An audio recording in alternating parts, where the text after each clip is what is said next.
Yo! Video games.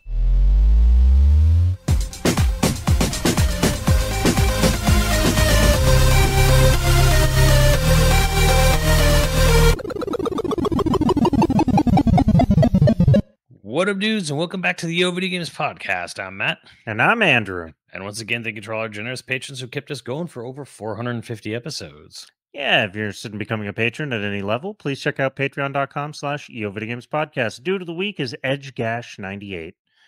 Thank you, Edge EdgeGash. You're just 4 years away from the glorious year of 1994, which will make more sense coming soon. Yeah, we're gonna have a look back on one of the craziest years in gaming history. But for now, for this week, if anything, it's the last year where it seems like you could really or you had to pick a player. You know, you had to pick a. Nowadays, it's like it doesn't matter what console you choose. You know, kind of just gonna win. Granted, yes, you could argue the PlayStation's better than the X, but whatever. But point is like these days, it's a much narrower field. There's no losing. Yeah, like, back then, if you picked the Jaguar, you were fucked. Pretty much. Like if you slipped up too soon, it was, you're screwed. But this week we're gonna talk about something a little bit more fun, a little bit more evergreen. We're gonna talk about our favorite villains. Our House of Villains episodes. Yeah, I initially I was all like, oh, we should talk about the best villains from this year. And then we realized, well, really good villains are few and far between. So yeah, I mean, like great games come out, but like at the end of the day, games with like really strong characters and really strong writing, that's a little more rare, honestly. I'm not saying that to be a jerk or anything. I'm just kind of saying that like stuff that really stands the test of time and sticks. Well, for example, go on. I was gonna say like it's like this with movies too. Like, you have your Mark Hamill and your Heath Ledger as Joker, but then you get your Jared Leto, and now you're Joaquin Phoenix Joker. So Joaquin kind of did both, where it's like he was, a beloved interpretation of the character, and now no one cares. So Todd Phillips has come out and said that like it's not really the Joker either. He's not the Joker. And it's like, oh, well, then what was the point, Todd? What was the point? I'm pretty sure he made a movie. I'm pretty sure Kenny's 100% convinced, and I'm kind of there. I'm like, I feel this is like the 2020s version of Freddy Got Fingered, where it's like he just took a bunch of studio money and ran. Like, he didn't want to do this, so he just gave them the most insane waste of money he could, just almost to prove a point. I think he definitely didn't want to make the second one. I think the first one he wanted to make a King of Comedy remake, and this is how he got it done. If anything, it's kind of like, can you imagine you make a movie and you're like, I love this, and like this is it. Like I made the story I wanted to tell. You need to make a sequel. There is no sequel. Make it. And it's like, then I'm going to make as much money as I possibly can. I'm going to make as much money as I possibly can. I'm going to bury this, and it'll never come back to me again. It's almost kind of like it's the Gladiator. People won't know this because now there is a Gladiator 2, but the original Gladiator 2 script that iced Gladiator 2 for decades is brilliant. It's beautiful and brilliant. Nick Cave was the writer on that. The Nick Cave script, with Maximus meeting Roman gods and becoming immortal and ending with him working at the Pentagon. This was a Gladiator 2 thing that almost happened. Ridley Scott apparently loved it, but I don't know if I trust to be a general forever.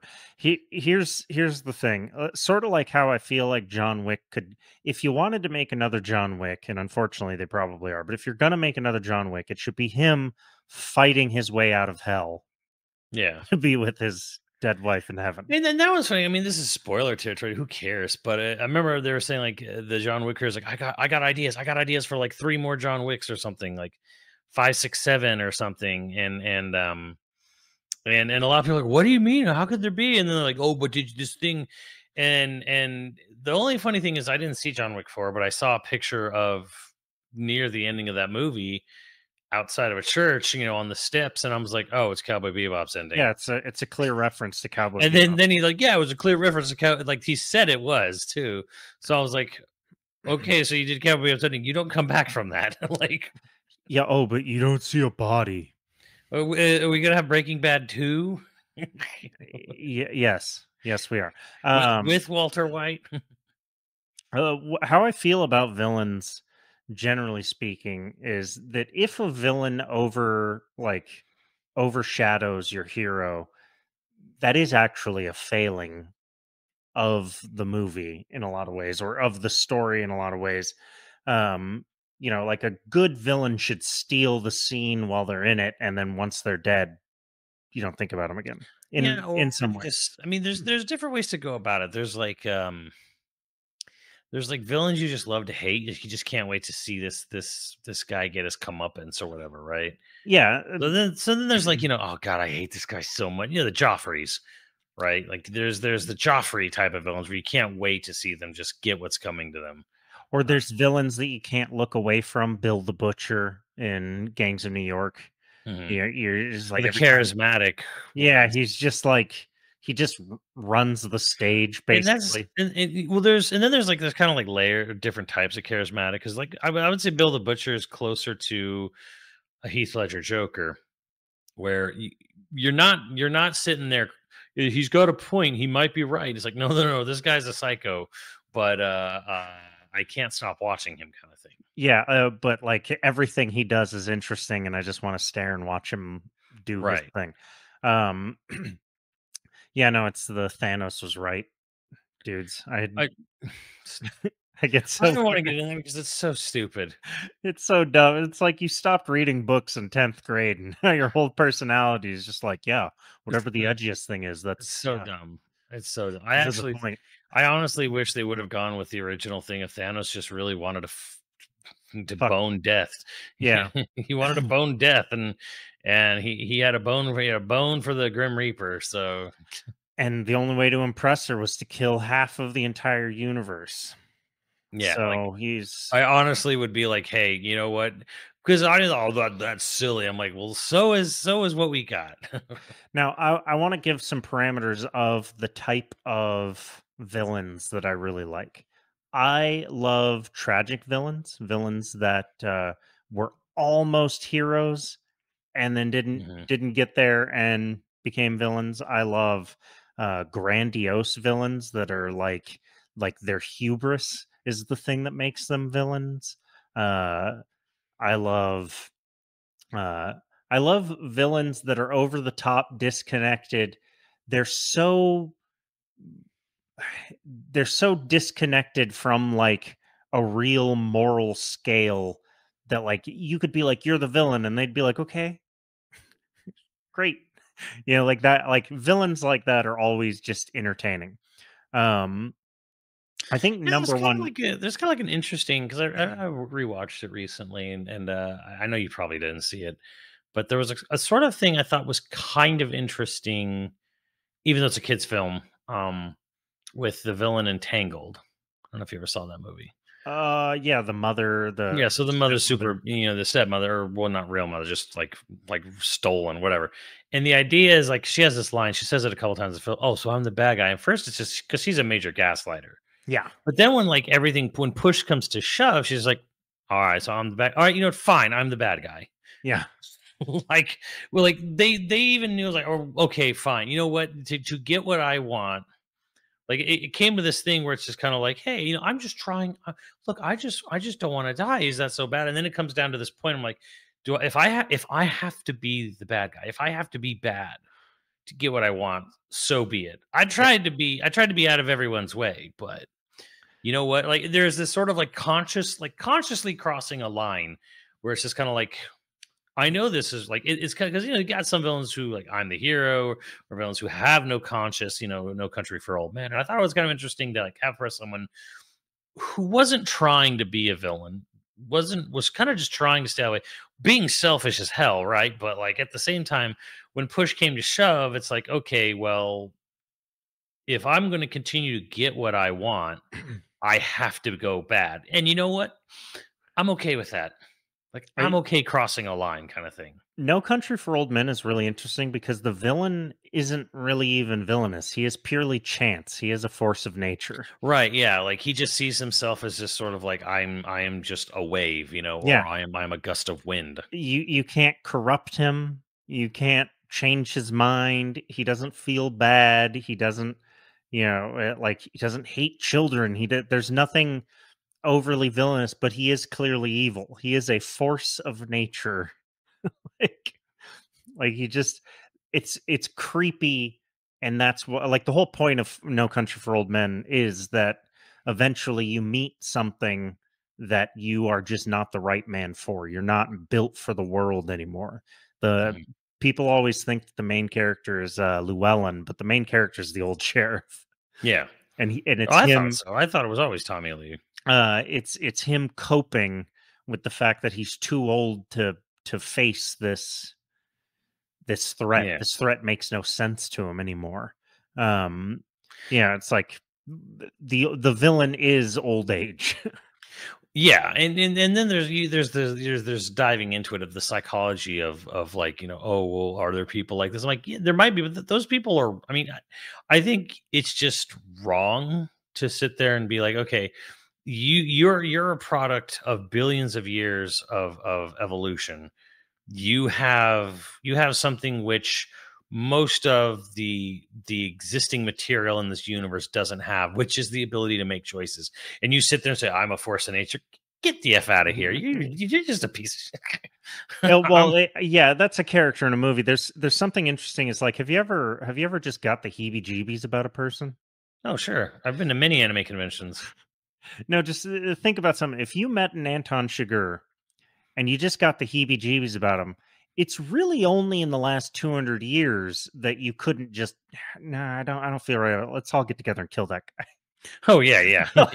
Like people who act like that and give the heebie-jeebies, they just didn't make it for a long time. Like, I unless they were mean, born into tremendous power, Caligula. yeah, yeah, yeah. Like, and Well, even that's the then, thing. like, It's just kind of like modern technology and laws and human decency won over at a point where it's kind of like it's like anyone born with allergies today. It's like, oh, like I have a severe allergy to peanuts. If you were born 150 years ago, you'd just be dead. yeah, that's how they'd find out. And I'm not trying to be like an a hole about it. I'm just kind of saying this is kind of like there was no No, it is way true. there was no real way to like figure this out, and there wasn't much in the way of preventing it. You just would just eat a peanut one day and die, from anaphylactic shock. And it's like that's just the way it would go. And they would probably mark it up to like he choked.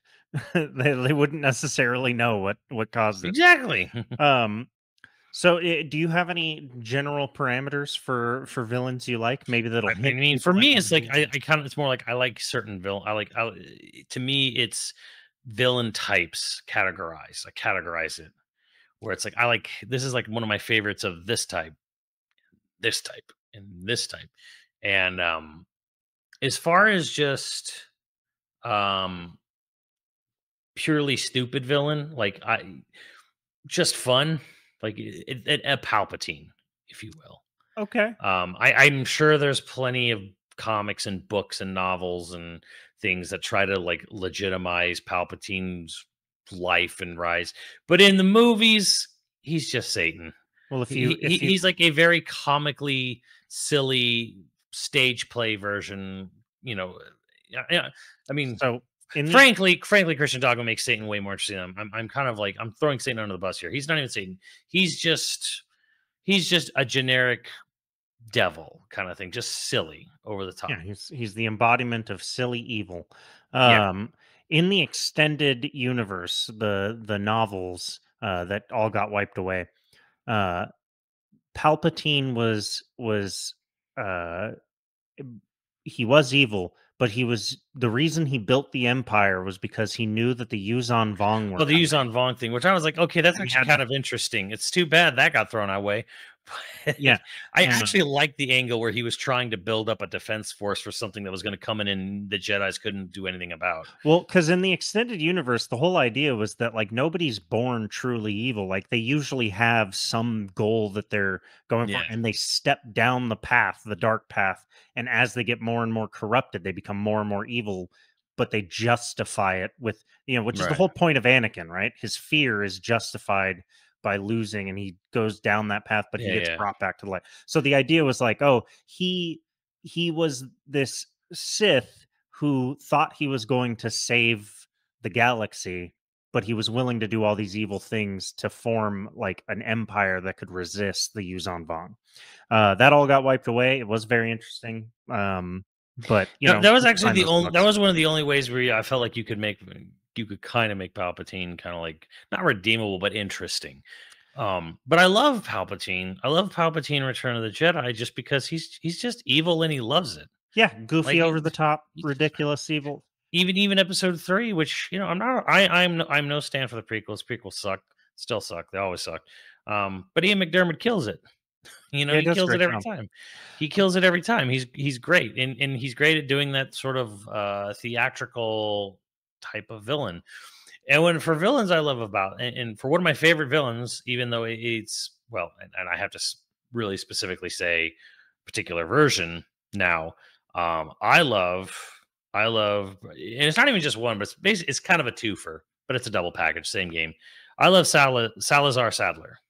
Yeah, I love them. They're just stupid, over the top villains, and they try to be smarmy, and then when someone is outsmarms them, they get really mad. yeah. Well, Salazar gets really mad. Salar kind of like just chuckles it off. He's like, like just.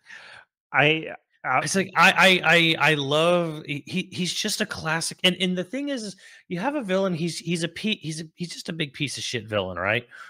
But then on top of it, he'll literally call you just to be a dick. yeah. Both of them will. Just That's like the wonderful thing. Well, for me, that's what makes RE4 so great in the original, especially of like how goofy it is. But like the two villains really are just sort of over the top, yeah, goofy. they're just dumb, Yeah, but they're dumb fun. Like when you kill Krauser, he's just like, oh, it seems you killed Krauser too, and he's like, I thought he was with you. Like, oh, I was contemplating how to get rid of him. Did you really think I trust an American? just over the top. he's just so unbelievably silly and just don't tell me you never had to swat a bothersome fly. Uh, Well, that's why I love like a character like Handsome Jack, which is, yeah, he yeah, he's not like an end all be all great villain because he's in defeat. He's a corporate stooge, but he is like this over the top example of the worst parts of corporate culture. yeah. And so it makes him sort of wonderful. Um, would I say that he's like a top 5 greatest all time, really just gets you angry or scared to your bones villain? No. No, he's what I would say is like, I describe the modern world as a beige dystopia all the time. Like we got the Mhm. worst timeline. We didn't even get the neon and like Yeah. the transfiguration type, body horror of cyberpunk or anything like that. No, we just got like beige meandering insurance office dystopia. And he's the perfect villain for that kind of we extreme. we got like THX 1138'd. We didn't even get THX 1130 because at least there was cool robots and That's shit. true. We don't even get Hey, cool hey, robots. Elmo's trying. It's just dudes puppeteering. Give it a couple years. Yeah. Uh like that's we get beige. We just get beige Yeah, yeah. and a lot of bureaucracy. The bureaucratic nightmare. And this is the perfect villain for the bureaucratic nightmare. He's corporate royalty who gets to abuse everything within corporate rules. And you're Yeah. just like great over the With top Handsome villain. Jack, he knows he's a dick, but he kind of like I know I'm being an asshole. I don't care. Yeah, because he climbed the corporate ladder. Nobody makes it to that level without becoming just a huge douche nozzle. It's ironic because where the game comes from, but hey, and now especially being owned by 2K. But yeah. So for me, Sadler Salazar are just some of my favorite goofy villains, and I have to say this, and specifically the 2005 version because Sadler barely talks in 2000 in the remake. Like remake, it does not apply to this at all. A lot of the Like they tried personalities to don't throw agree. Salazar's lines in his boss fight, but like you just don't get those conversations. You don't get your right hand comes off, they Yeah. feed you to my pets in the sewers kind of thing, You don't get any of his theatrics, right. really. So the remake does not count for this at all. It is a marked step down from the original. This is where, if there's one area where Resident Evil 4 remake absolutely failed the original game, it's how they handled the villains. Because they tried to take the more mysterious approach. Well, They everything's about being grounded. They tried right. to ground the villains. Don't ground the whole point of RE4 and why it was so good is it just wasn't grounded. You went from I'm a rookie cop to I am an action hero. Yeah. And now I'm an action hero in a spoopy situation. Here, who are the villains of this action hero story? Spoopy Hans Gruber and his sidekicks, you Yeah. know? Um, yeah, no, I definitely think that the remake lost a little bit of the edge that, '05 had. But that being said, like they're good for different reasons. Like the way they grounded Salazar in the remake made him creepier in my opinion. Like Yeah, because he they weren't even. I mean, he was kind of creepy, but it was just more the fact that he's a very little guy who looks old, but he's really, I'm only 20 years old. But again, by going for the creepier aspect, you kind of like, okay, like the scene, the Donkey Kong area scene, which isn't even in the remake, where he throws his knife into his hand, and he's just kind of like, sounds like terrorism. It's not a popular word these days.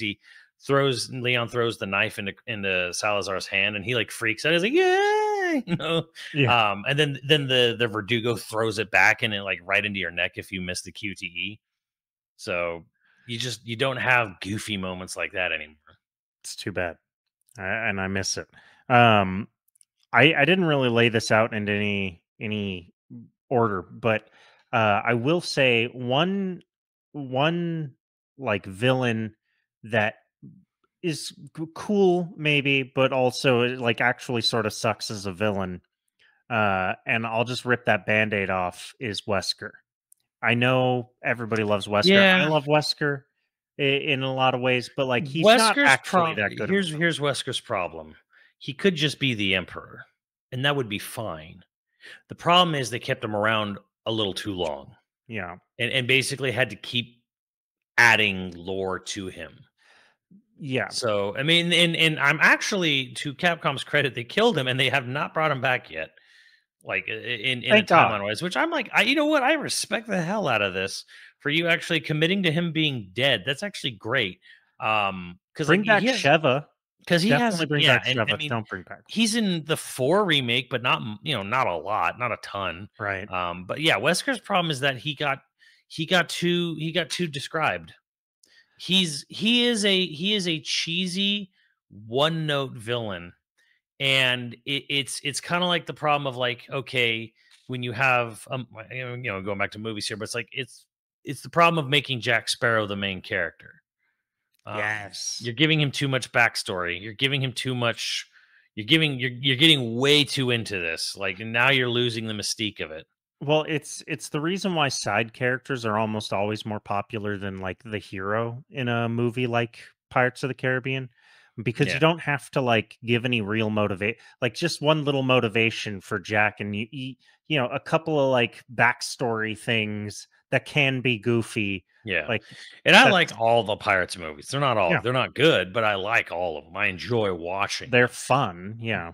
But like the first movie does the thing where, you set up this plot line, you set up this thread narrative idea that he was marooned on an island, and how did he get off? By wading into the water and roping up sea turtles, and where did he get rope from? Human hair from my back. And you find out it was an island for rum runners, Yeah. and he just bartered passageway. Like, so like they set up this idea, and then they break the illusion, and then like you've basically been told, okay, so no matter what anyone thinks or says, or what he says, or what other people say, you're never going to know what's actually true, what actually happened.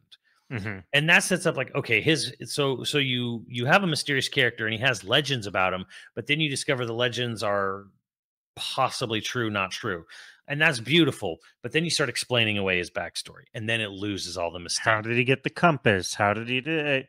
Yeah, no, it's just Right. And it's like, oh, he got it from this, he got it from, he got it from Tia Dalmond, and then he did this, and then made this deal. And then it's like too much backstory. And then too much backstory that's true is the yeah. other problem. So again, I think Wesker's problem is that he's a great villain, but they when you count the spin-offs and whatever, he was around too long. He had too much lore. He had too much lore attached to him. Well, the thing And is like even in one, he barely makes sense. Like he's the yeah, villain, but only yeah, barely making he's sense. just meant to be a sort of twist villain. Like, oh, your team captain was actually working, Which is a working super against you. anime. It's a Okay, super anime thing. The yeah. captain that turns against the team. Yeah, and then he supposedly dies at the end, and that's fine. And you could have left it there, and then he comes back, and he's a Matrix character, and then Yeah, and he's got superpowers. yeah. So again, like he was overcooked. He Yeah, he was he's, overcooked, and he's I think, fine. It's just he's not going to be my favorite, and if and you it felt expect like him to be, Capcom realized this, which is why they got rid of him. right?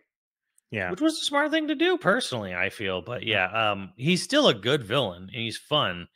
But like I'd be glad and happy if they never bring him back, because they're remaking games anyways. He's gonna show up in more remakes. But I'm like, if he just never came back after 5, that's fine, because it'll do nothing but feel like pandering and fan service to bring the character back at this point. Like, just kind of just let him die, kind of thing. So that's an example of, like, he's a great villain that got overcooked, yeah. overstated. I think overstayed his welcome, if anything.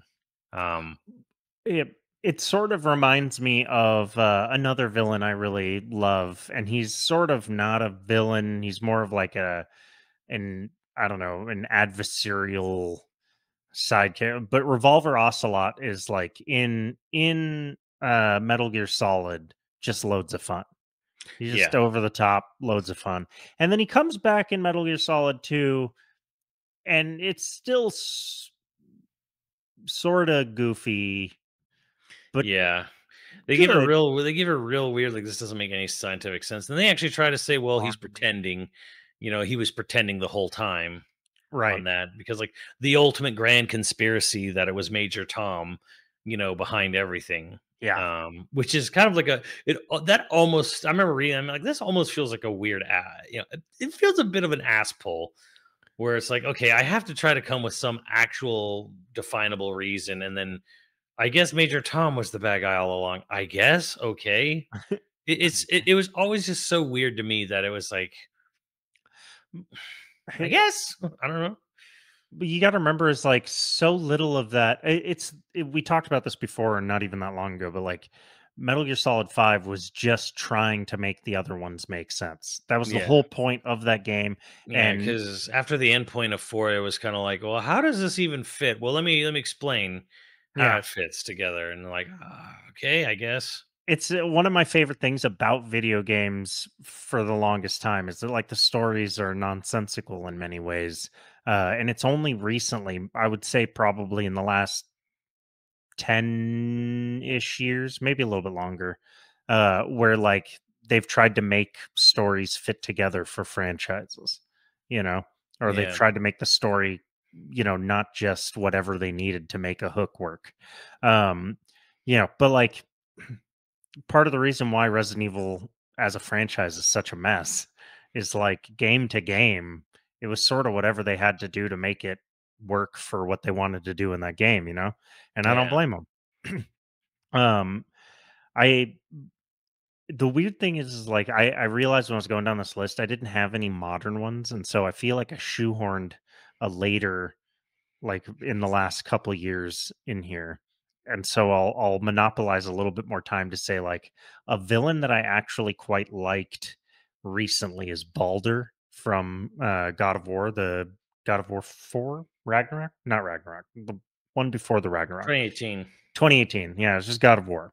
Uh One of the reasons that I liked Balder is that he is sort of maniacal, Like Thor in the next game is sad dad slash abused Yeah. dad.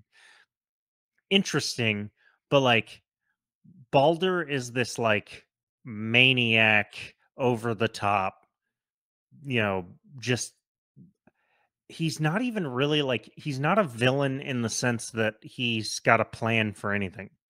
He's again sort of like a force of nature.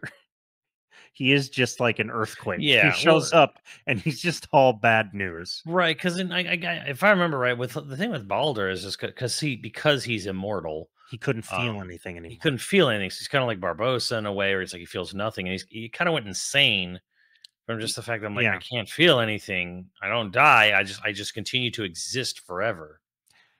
Yeah. I mean, and that's a guy he could have just gotten into books, or travel.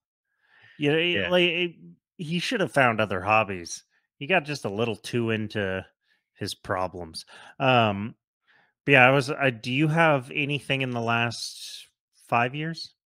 5? Yeah, anything in the last 5 years where like that is an all-time great villain? 5 years. So Yeah, we're the talking closest I got was 6 years. 2019. Ooh. Like all-time great. And maybe I'm just forgetting. Like maybe there's something that, but I also think something like this is it's hard to not be biased because your formative games, like two of my favorite villains are from games that I haven't played in 20 years. And so like I might be misremembering all the things that made them great. And so when I get to those Yeah, because I characters, can think 20. I think it's 20. No, that was 2015. Never mind. Um. Oh man. right? It's Tw- hard. 2019 on. Yeah, I don't. Oof. Yeah, I'm not. Yeah. Boy, howdy. I can't think of 5 years specifically. Um, where like a particular villain rocked my socks off. Like 13 Sentinels has villains, but it's more just the general story was kind of crazy and fun, Right. right? And then because I was gonna say like at some point like Final Fantasy, but like not 16. 16's villain was terrible. There's good characters. I'm not saying there are no good characters in that. It's just like Yeah. there's no villain that makes you go like, "Ooh, that's a good villain." In the Ooh, last villain. I can't wait to or can't wait to beat this guy, right? right. Like, And that's oh why I went to man. Baldur where I was like, I remembered how excited I was to finally beat the shit out of that guy. Like just beat the ever living hell out of him. Yeah, It's a no, hard because I don't remember who the villain. There was a villain. There was a multiverse villain in Bayo 3, and I don't care. Um, yeah, I'm trying to think of like here's an interesting one. Um, I think time is kind of making the villain. It was already this is a bit this is not like a strong villain. This is not like a high on my list, but like I feel like the more time goes on, the more legitimized the villains plural in Horizon are, because first it was just kind of like, oh haha, Bezos, yeah. is sort of the villain, but then it's just like Bezos and then Ted Farrow, whose time goes on. Ted Farrow is a good villain, actually. It's kind of like it's kind of like it's weird how Horizon just sort of like it all. I mean, it was very blatant who they were lampooning, Yeah. but the people who they're lampooning just continue to drive themselves closer to that parody, so that the Well, parody line blurs even further between reality. And I'm just kind of like, it's in this weird way, like Horizon's villains are aging super well. 'Cause Horizon Zero. When did Zero Dawn come out? that was Was that 2017, that's but like, 2017? but Okay. we didn't know about the Jeff Bezos character until Horizon 2. Right. So specifically, and at first it Well, was kind of like, haha, Jeff Bezos is the villain, heard me dur. And then it's like, Jeff Bezos is the villain. yeah, Sure. I'm saying Ted Farrow is a great villain, and Ted Farrow is And Zelon. he's in 2 as well. He has like the most effed up ending. Which I don't know how you feel about how they handled that the end of Ted Farrow into Well, I sort of wish that you would have got to like see him. see him. Right. I go back and forth on that. I go back and forth on how I feel about that. Well, I think thematically it makes sense that you never like that he dies unseen and forgotten, and he doesn't even get the acknowledgement of seeing him. He is a forgotten, buried thing. I get that. But I think it would have been more satisfying to see the horrific body horror that Ted Farrow come. It would have been more satisfying to just see him get his comeuppance Yeah. instead of it happening, a zillion years in the But then past. again, you don't even know would whatever they do, whatever they did to him, which we see other characters see him and, and react in shock and horror. Um, what could they have designed that would live up to like whatever you're gonna That's put in your true. head? That's true. Yeah, no, but Ted Farrow, I didn't even think to put him on this list, but Ted Farrow is genuinely one of the best villains because he's so fucking pathetic. He's pathetic, and yet like he wanted to be the hero, Yeah. and because of his own weakness, his own like I it's And then he's like frankly, morally stupidity, like yeah, his he's a very smart man who is also just terribly stupid in all the ways that mattered, you know? yeah, and it's like the whole thing where it's like, oh, he's like this tech genius or whatever, but he's the tech genius that introduced AI into the world that destroyed it because he was too dumb to figure out how to write a counter program Yeah, well, to it. he never looked at step 2. He's the guy that never looked at, or maybe he looked at step 2, but he never saw step 3, he was always locked in that first step. Whatever made him the most And richest how he man. ran his Yeah. business and how he got rid of or drove smarter people away from him who were running his I Mhm. mean, it the writing's on the wall what this was all about, and it's kind of just like time just proves this guy more and more like is this character is more and more real than we'd like to admit. With just the way like just really lucky idiots are lucky idiots are running the world. um Well, just because 'cause you're smart in one way doesn't mean that you're smart in all ways. That's right something I that, mean like, there's people that, but just the sort of like the weird drive, because you remember, I don't know, when I was a youngin, super wealthy people didn't like to be front and center of the camera every day. right, they didn't wanna be your hero, they wanted to be private. Yeah. We live in this weird world now where people who are already on top of the world financially speaking have this weird incessant need to be at the forefront of every conversation. Social media, man. I'm telling you, it's gonna be one of the biggest regrets we have as a species. Social media has just screwed so much up. It's one of those things where like I scoffed at the idea that it was that impactful, and then when my wife just had me quit it for a week or two, and the desire to go back, I'm like, oh man, nope. Half of the reason people are depressed or anxious, I guarantee you, it's linked to social media. I'm sure there's better studies made by smarter people that prove that, but it's just my own experience now where I'm like, oh man, no, it is just all the worst parts of humanity are fed by social media, and they make money that way. That's how Yeah. it has to be made. It's one of the things that is interesting to me about YouTube is that part of the reason YouTube is having the trouble it's having right now with like ads and stuff, it's chasing the social media model Yeah. when YouTube was its own model. It was such a successful model that no one else could replicate it. But now it's chasing the same algorithm and the same revenue models as social media, and it's Yeah, causing all there's like sorts of this problems. weird thing where it's like someone makes something successful and they don't know what to do, so it's like they have to come up with some, okay, well this is the new gold mine, this is the new boom, where it's like I just think of Facebook and it's like, okay, the dude has spent like $40 billion chasing metaverse, and it's like, Just sell it, why leave. did you dump all this in? What for? It's like I have to come up, I have to be on the cusp of whatever the new thing is. It's almost like, or you could just ride out your success. No, that's not good enough. But then again, if you're a company, stock's got to go up. Yeah, stock always go up. Can't stay even. All right, so hit me with we can't find one in the last 5 years. Ted Faro, God, Ted Faro's better than Balder, but Balder is later.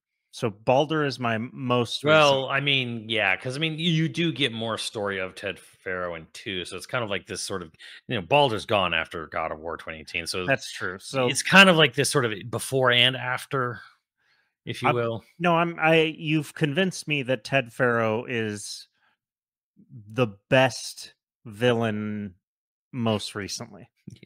He's definitely one of the more grounded villains. Unfortunately, him and Bezos, whatever. I don't know what the villain's name was in two. He just he, But he just looked like Jeff Bezos, and he was like he was the leader of the ultra billionaire. So I'm like, it, it's it's this is a thing about good villains is that their flaws are inherent to their personalities. And so even if when Ted Faro does technically do the right thing, he still does the wrong thing later yeah. because of his inherent flaws. It's that is Ted Faro is a very good villain. Uh I'm gonna say like another villain that I really love, similar to Ted Faro, is Andrew Ryan. Mm, Andrew Ryan's hubris. He almost does something amazing, but it all collapses because his own pride takes a dark turn. That is another great like villain trait where like they almost achieve greatness, yeah. but just that little flaw that's there, they can't get past it and it turns everything to shit, turns it to darkness. Um, and I don't even remember now. Part of the reason why Andrew Ryan's so great is his speeches are great. But you know, I can't even remember exactly the year that BioShock came out. 2007. Yeah, so it would have been the year I graduated high school. And I didn't think about Andrew Ryan as a good villain until I was in film school and we were doing monologues. Mhm. In directing class, we were all made to like deliver monologues and take direction so that we could empathize with how hard it is to be on camera and to like act well.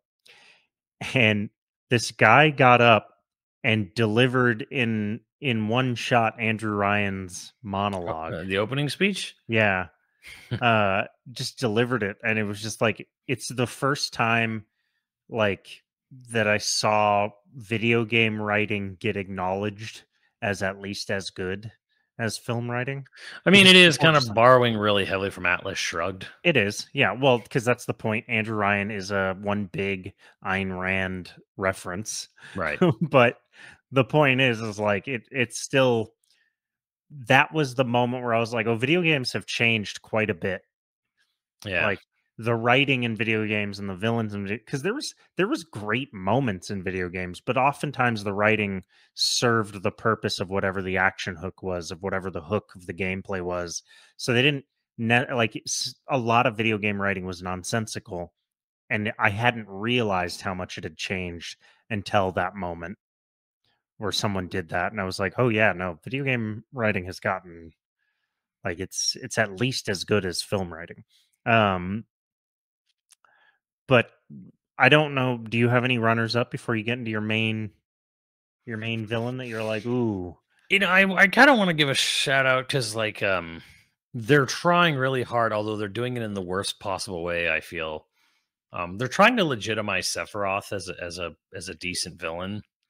Um, where with the mobile game, not even with the Rebirth, but like gonna tie into Rebirth in the next game, and I'm a little intrigued by what they're setting up from the mobile game, which is to imply that maybe the planet itself is kind of an asshole. Um, and it's like because I don't know if you've played through Rebirth, but they're basically insinuating that like anything that comes to the planet, like life form that isn't from the planet itself, won't doesn't get to enter the live stream, so it exists as like like an empty, like a ghost, like a soul, like a wandering soul. So you have a whole species, the Gi, that are just trapped on the planet because they Hmm. weren't natively from that planet. They came later.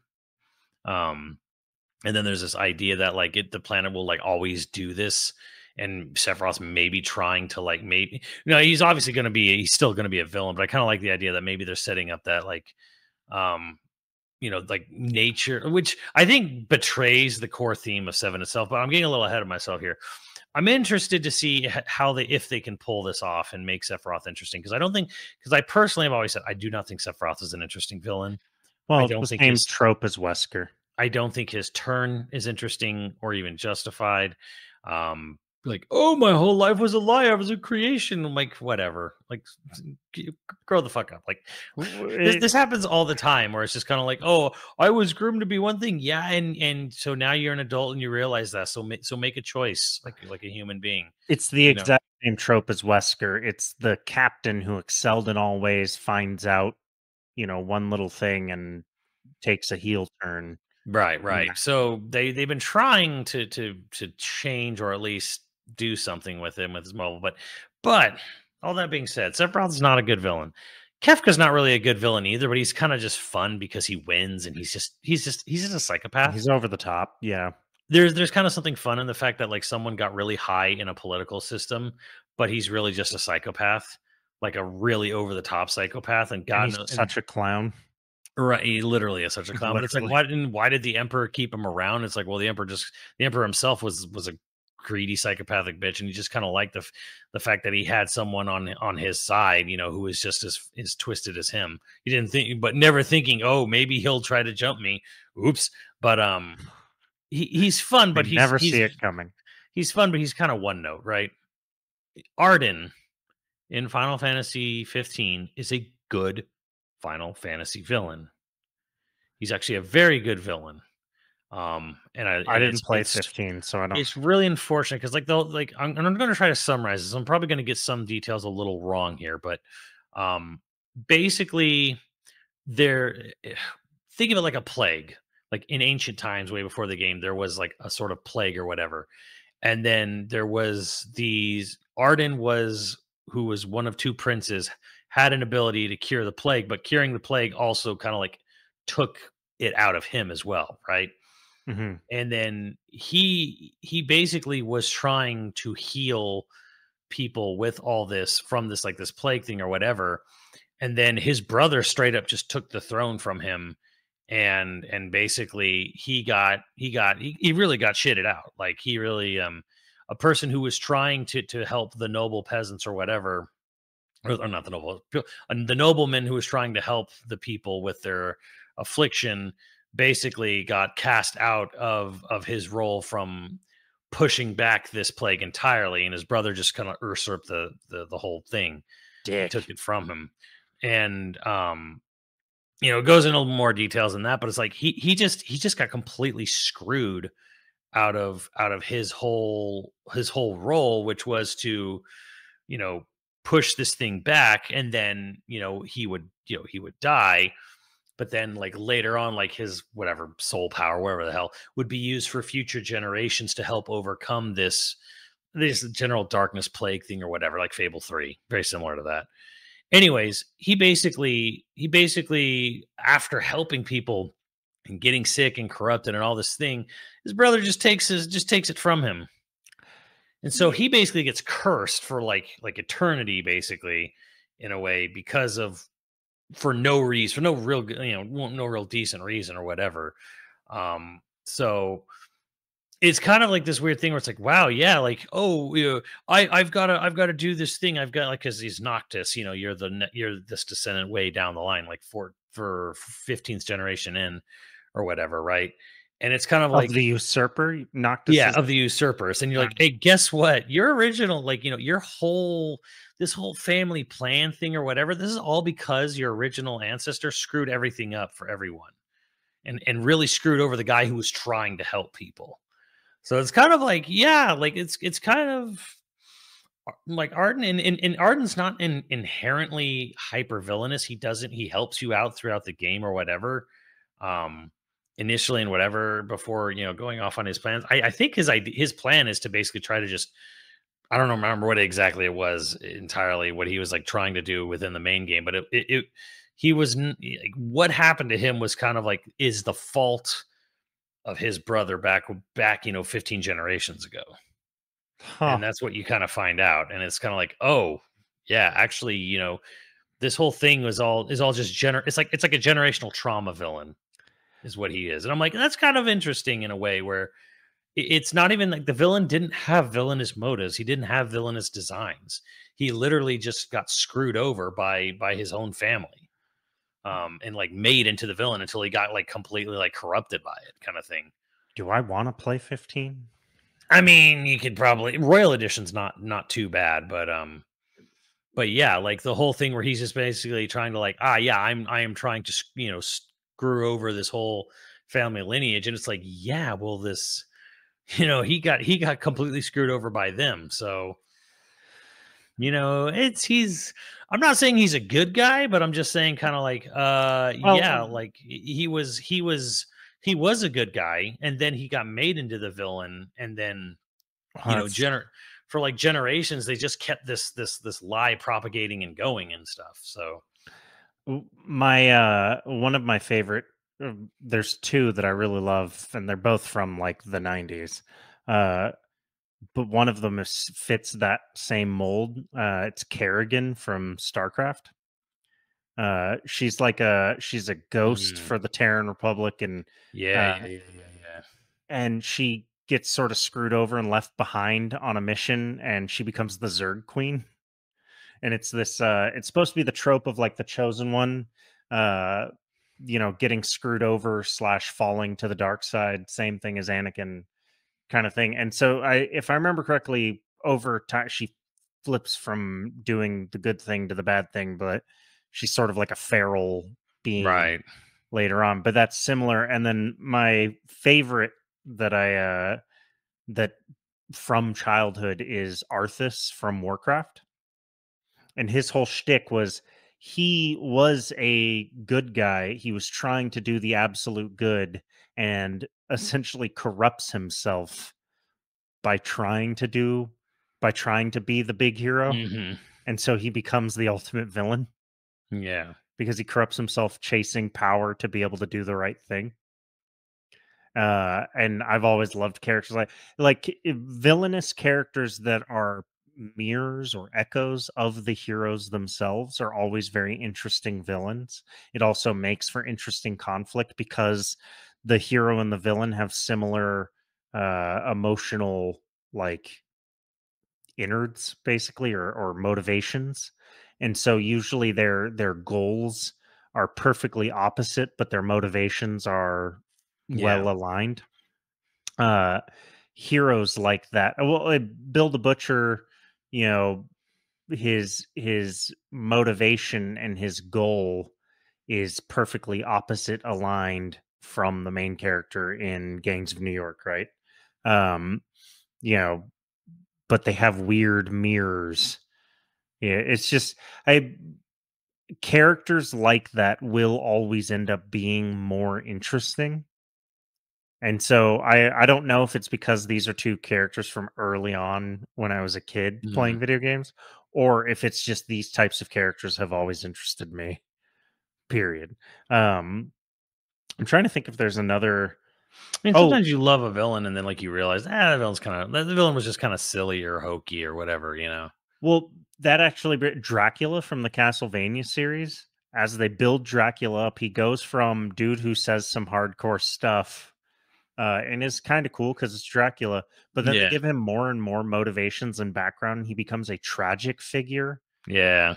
who has pretty good Which reasons for I being a feel villain. I feel like being a tragic villain like fits the Castlevania narrative better, Yeah, anyways, than just sort of like the generic evil comes. And then even the show where they were like, I actually really liked how in the anime or the show, whatever you want to call it, where the big bad of the last season ended up being Death, because Death was always his subordinate. You're like, why is Death the subordinate of Dracula? And I'm like, oh, Death just loves the fact that Dracula exists, because Dracula gives him so much, yeah, souls to feed on. Like, because Death's an element, he's just an elemental, yeah. and it's like this is why Death was always hanging around him, and why he wants him back, because he was real good at killing people. Yeah. So and He was a so plague. Right. So I was like, oh, this is actually kind of cool, kind of interesting. It's like, well, how do you make a tragic character out of Dracula? And I'm just kind of like, well, yeah, well, it's not even that like, oh, he's just buddies with death because death is cool. It's the fact that death like swarms to him Even because in the he's original just brutal. Dracula tale, Dracula is a tragic figure. Yeah. Villain, but a tragic figure. I mean, As it's an hard to it's aside hard to feel like a good guy when you're sticking, spikes up people's butts. as an aside, by the way, the Tomb Raider show, not of the same quality as the Castlevania show. It's fine. The Tomb Raider show is Oh, fine. so it's like the series. Yeah. It's Yeah, fine. actually, yeah. Well, the thing is like it's like a hand drawn, but they animate it with CGI, and so there's weird animation moments, and then there's weird things where they cheaped out. Like Mm. I don't. It's the most fine, but it directly is connected to the reboot games. Oh, okay. Um, like it takes place just after the shadow of the Tomb Raider, Okay, okay. which also oddly enough was sort of clunky. I don't know. I only played a few hours of it, so maybe it gets significantly better. But that is also sort of clunky and just fine. Yeah. So, but hit me with your ultimate villain, your favorite, your most favoritist villain. Encapsulates your favorite characteristics of villains. Period. I mean, Malice and Amalthus is my favorite villain. Like Okay. straight up. I mean, Malice is the child of the main villain, and so it's kind of yes, like having someone that destructive can only come from someone from the fatherhood of someone who would instill in their son such a very deep seated, you know, passionate hatred of humanity. But again, why a Malthus? And this one, and I've always said like a Malthus is better because some people are like, oh, the villains and characters are better in 1 and 3. No, they're not. like, like a Malthus is great because again, a Malthus is for a game that's so fantasy, so weird, so sci-fi fantasy. Um, he feels so weirdly grounded in our own human history. Amalthus is the guy that he witnesses like a terrible war crime basically, and it sends him down this. Right. Well, as a child, he's being pursued by bandits in some rural part of the world. His own mother tries to mercy kill him, and when that doesn't go to plan, she tries to distract them away, and then he finds the results of them catching up with his mother, which resulted in some pretty horrific things and eventually death. So he takes it upon himself to murder them in their sleep. Right. Um, and Yeah. then he gets, but so he We like gets, Amalthus. but he gets saved. He gets found and raised by the church. And the Right. church raises him up and makes He's him the a Pope of priest. Nope. Yeah, Fobo open. It's like he gets raised up in the church and then he goes and does philanthropic stuff. He goes to the front line. He becomes like sort of a Doctors Without Borders. He goes to the front lines of these wars and conflicts that keep propping up. Church is not involved in it. The church is always neutral or whatever. But then he just the people he's healing, the soldiers and the survivors from these wars that he heals and brings back from the brink, they go on and they murder and pillage after he's helped them. And then he finds baby, he finds like he finds a guy who murdered a parents, is looting their house, then he attempts to murder their baby, and it's the same guy he just helped nurse back to life. And so Right. he basically gets completely, in this point, he's like, he says, oh God, is this the world you intended? And he has this amazing line of, it's still one of my favorite lines in video gaming, which is, he says, and end all the Vatican for the game. It's not even, it's not even attempted to hide what it is. In Indal, there are a great many paintings depicting all manners of hell, but I think real hell must be something like this. So And he's like, You like he's like, and he's like, well, shouldn't God show us the way? I was like, I'd hope that God would, one day. So he goes to try to literally find God. He climbs this tower, his Tower of Babel, if you will, whatever. And he doesn't find God. All he finds is more weapons, weapons from an ancient race of humans, who made yeah. even more powerful technology weapons or whatever.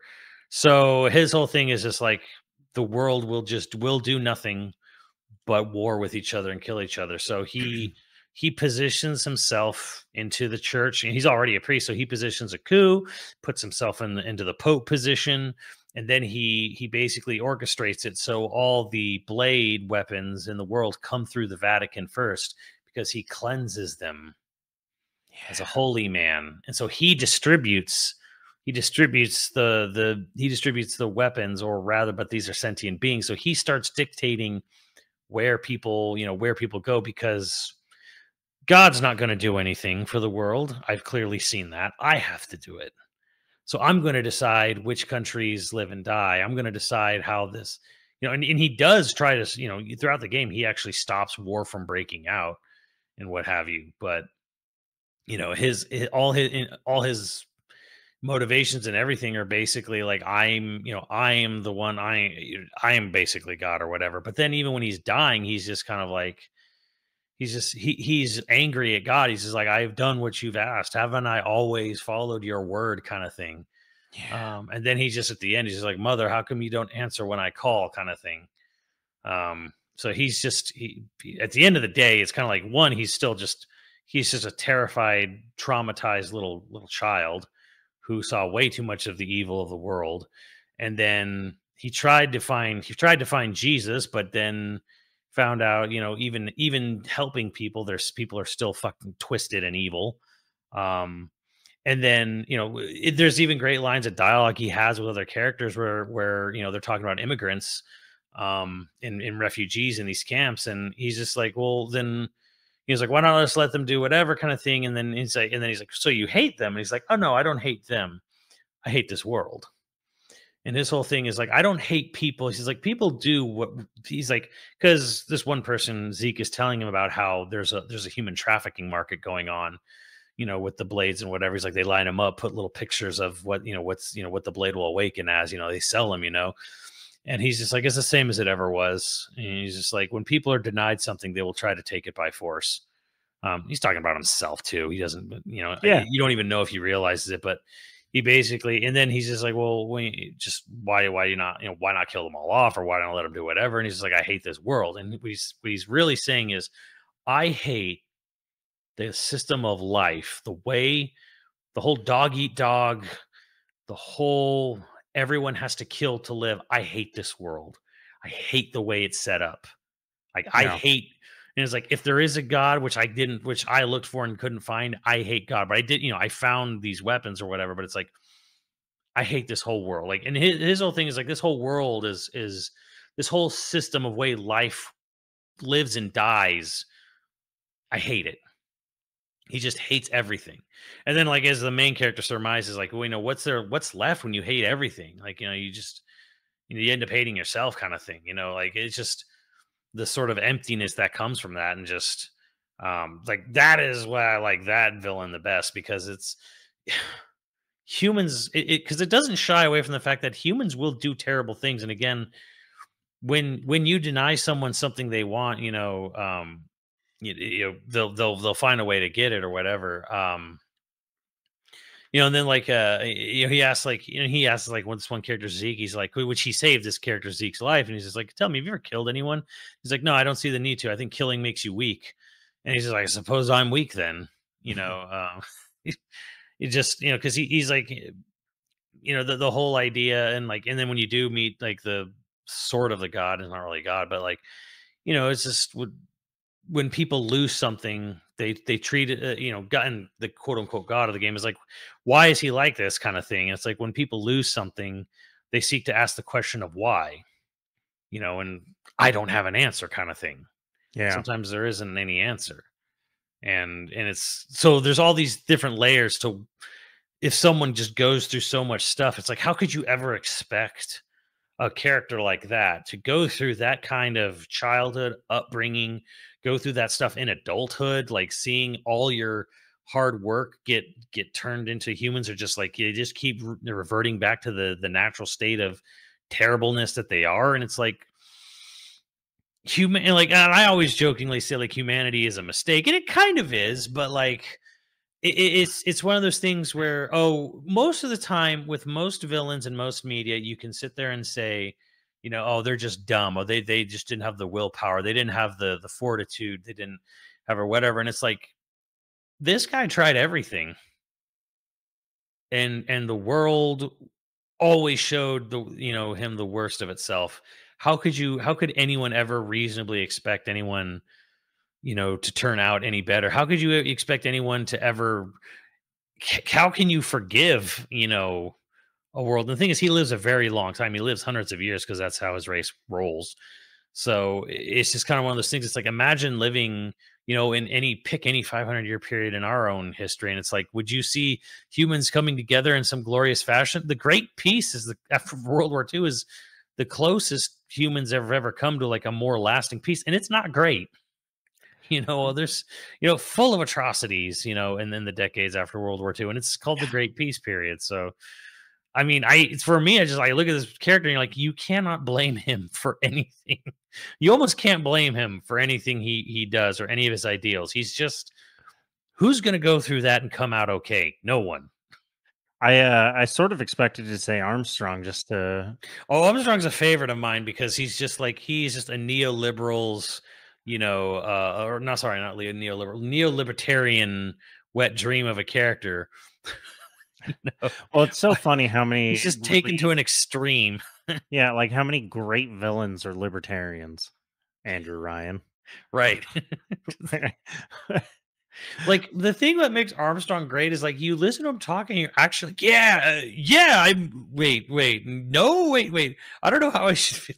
Like, he conflicts you because his delivery and his speech sounds, his are so good that you're like, and so well done that you actually wonder if, like, wait a minute. Yes, no, maybe I don't know. Quintessential American politician from the early 2000s. You're just like, I'm on board. I don't know what I'm on board for, but Yeah, basically. Could have played pro football, on on that note, you guys should definitely let us know in comments, tweets, although I will only see them because I check it like once a week. Uh favorite villain. Favorite villain ever. There's a lot of really great characters that don't really fall into hero or villain either. Maybe that's a future episode where we're all like, they're just sort of like a adversarial agent. They're not really a villain, they're not really a hero, but they're a great character. That would be a good episode. But hit us with your favorite villains, and sometime in the future we'll have to do a favorite hero episode too. But for now, we got to talk about my heroes, our patrons.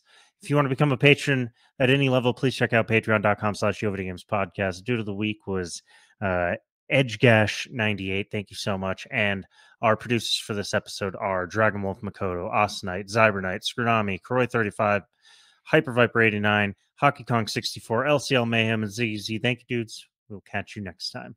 Later, dudes.